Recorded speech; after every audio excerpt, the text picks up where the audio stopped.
Opiniones de asociaciones que reciben prebendas de las empresas farmacéuticas. Suposiciones y presunciones.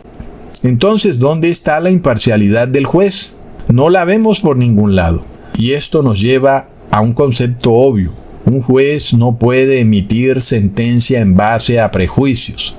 Si hay algo que no puede tener un juez, es eso, prejuicios. Un juez debe ser siempre imparcial. Es decir, un juez no puede condenar a una persona nada más porque la ve mal vestida, o como estamos viendo en El Salvador, porque tiene un tatuaje, o porque es pobre. Y entonces, este es delincuente. Eso es un prejuicio, ¿verdad, hermanos? Y esa forma de pensar realmente es horrible. Nosotros conocemos estos prejuicios en la sociedad. Personas que son de una región tienen prejuicios en contra de personas de otra región. Es algo que es verdaderamente espantoso. Nadie debería juzgar a una persona en base a prejuicios, sino en base a pruebas reales y verídicas. Entonces, cuando un juez o magistrado declara sentencia basándose en sesgos o prejuicios y no en pruebas reales, ese juez está violando este principio, el principio de imparcialidad. Pero sobre todo, a una persona se le niega el principio de imparcialidad cuando es condenada a control remoto o por regla de 3, como en este caso, que porque el magistrado dictó sentencia y él es la autoridad superior de la justicia, todos los jueces que están en rango inferior tienen que dictar la misma sentencia. Es decir, que por regla de 3, todos los niños menores de 5 años están condenados cuando no han sido juzgados en un juicio justo para saber si es verdad que están violando o derrumbando la supuesta inmunidad de rebaño. Es de locos, ¿verdad? No hay imparcialidad. Eres condenado porque eres pobre. Punto. En este caso, el juez no puede declarar que los hechos que ocurrieron con el niño, que fue objeto de la sentencia, seguramente serán los mismos que van a ocurrir para todos los niños. Porque eso es lo que dan a entender, ¿verdad? Las estadísticas nos revelan esto y la ciencia nos revela esto otro, y de aquí en adelante todo va a ser así, porque eso es lo que dice la ciencia. Pruébamelo con hechos reales, con imparcialidad, con principios del derecho. Pruébame si hay intención, si hay culpa. Pruébame todas esas cosas, ¿verdad? Cada persona tiene derecho a demostrar que su hijo está perfectamente sano. Mira, aquí está el hijo mío que no se ha vacunado, está perfectamente sano. ¿Y sabes qué? No está esparciendo ninguna enfermedad como prejuiciosamente lo acusan por regla de 3. Ya vemos que es perfectamente sano y no hay pruebas de que esté saliendo un virus por su boca. ¿Verdad, hermanos?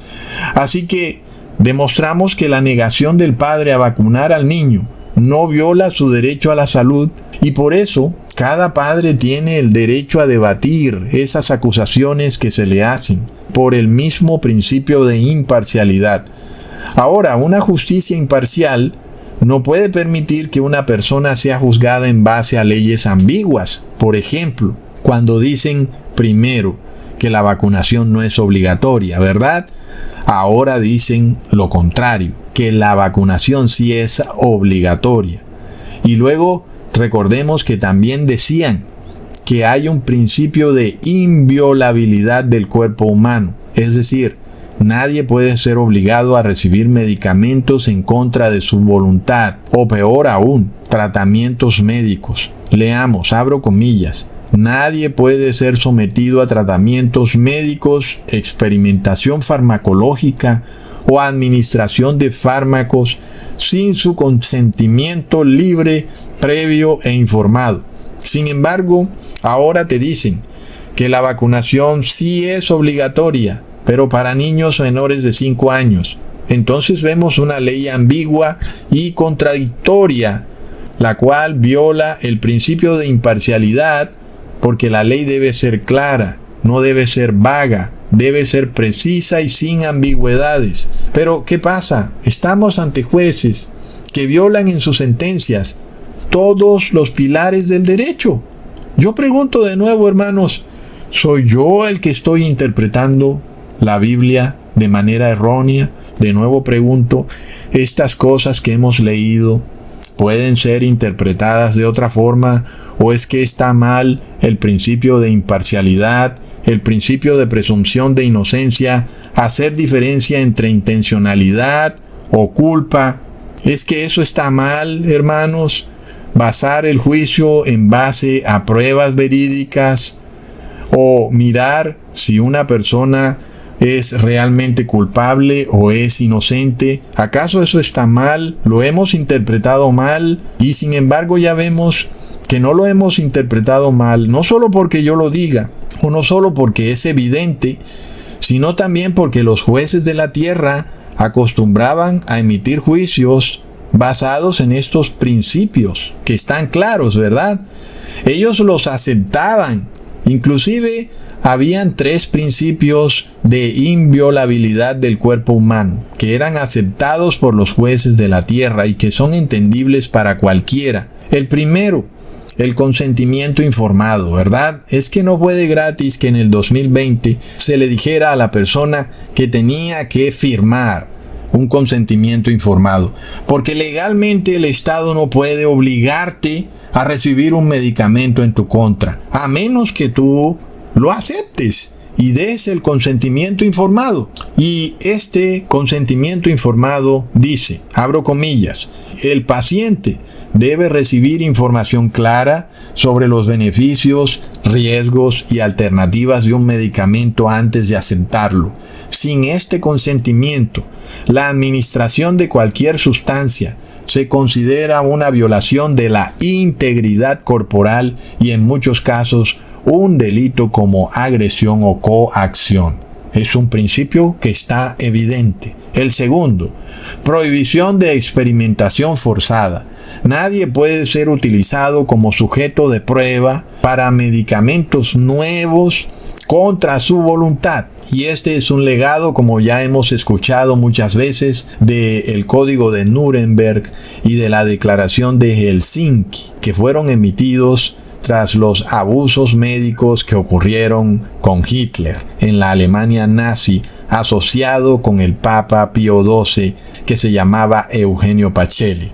El tercer ítem es que toda persona tiene autonomía, es decir, el individuo es el único dueño de su cuerpo. El Estado no es el dueño del cuerpo, ni de los adultos, ni de los niños, sino que es el individuo el dueño del cuerpo. Ahora, un truco judicial de los magistrados o jueces es usar una premisa verdadera y desarrollar luego una conclusión falsa a partir de una premisa verdadera. Nosotros lo vimos en el Edén.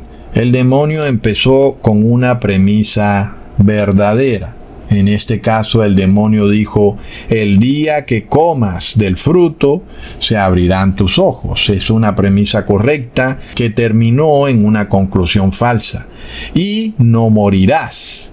Y esa conclusión no se derivaba de la premisa, ¿verdad? Son dos cosas opuestas. El día que comas del fruto, se abrirán tus ojos, es una cosa, y no morirás es otra, totalmente separada del evento de comer del fruto. ¿Verdad, hermanos?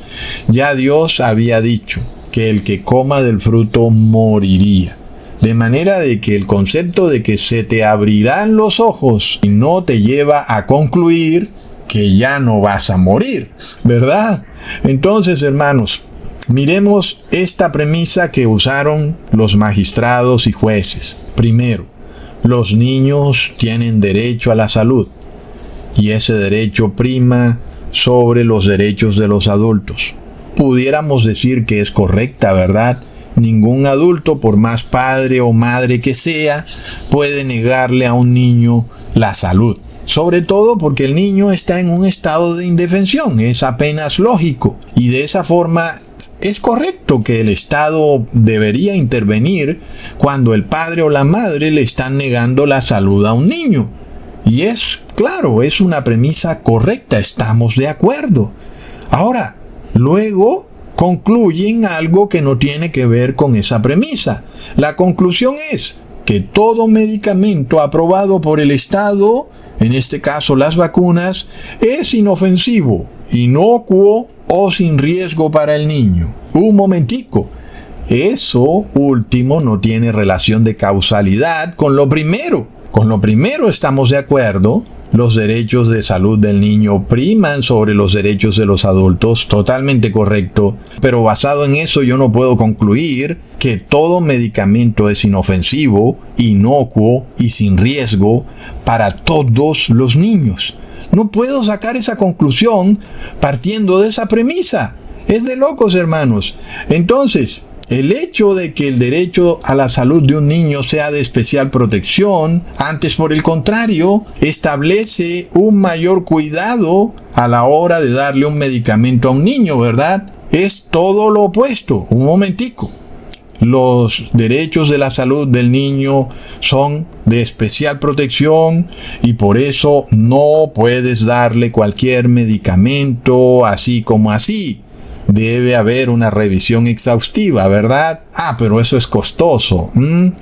Entonces, este error de tomar una premisa verdadera y usarla para desarrollar una conclusión falsa en el ámbito del derecho se conoce como non sequitur, lo cual significa que la conclusión no se deduce de la premisa. La premisa sí es correcta. El derecho a la salud del niño prevalece, estamos de acuerdo. La conclusión es falsa.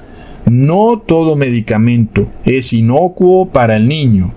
Y no es cierto que todos los niños estarán exentos de recibir efectos secundarios graves para su salud al recibir el tal medicamento, ¿verdad? Entonces nosotros vemos que hay un error aquí. Y es un error que parte de una premisa verdadera, pero que termina en una conclusión falsa y que usa esa premisa para establecer esa conclusión falsa. Un momentico. Tú no puedes concluir en base a los derechos del niño que todo medicamento es inocuo para el niño. Plop. Miremos otra premisa verdadera y en la que estamos totalmente de acuerdo. La libertad de conciencia de los adultos tiene sus límites cuando se trata de la salud de los niños. Y yo diría, cuando se trata de cualquier ofensa o cualquier perjuicio que se le cause a un tercero, ¿verdad, hermanos? De esta forma, ningún padre puede causarle daño a la salud de su hijo solo porque tiene una creencia o algún tipo de religión que dice que el niño solo puede comer arroz. Y obviamente eso es nocivo para la salud del niño. Y en este caso, no es el ser humano el que ha dicho esto, es Dios el que ha establecido este pilar central del derecho, ¿verdad, hermanos? Leamos en Proverbios capítulo 3, versículo 29. No intentes mal contra tu prójimo que habita confiado junto a ti. De esta forma, Dios declara desde un principio que la libertad de conciencia no puede jamás ser usada para causarle daño al prójimo. Ni nosotros vemos en la Biblia que la ley de Dios le cause daño al prójimo. De ninguna manera puede ser eso, ¿verdad? Ni siquiera con los de la misma familia, sean adultos o sean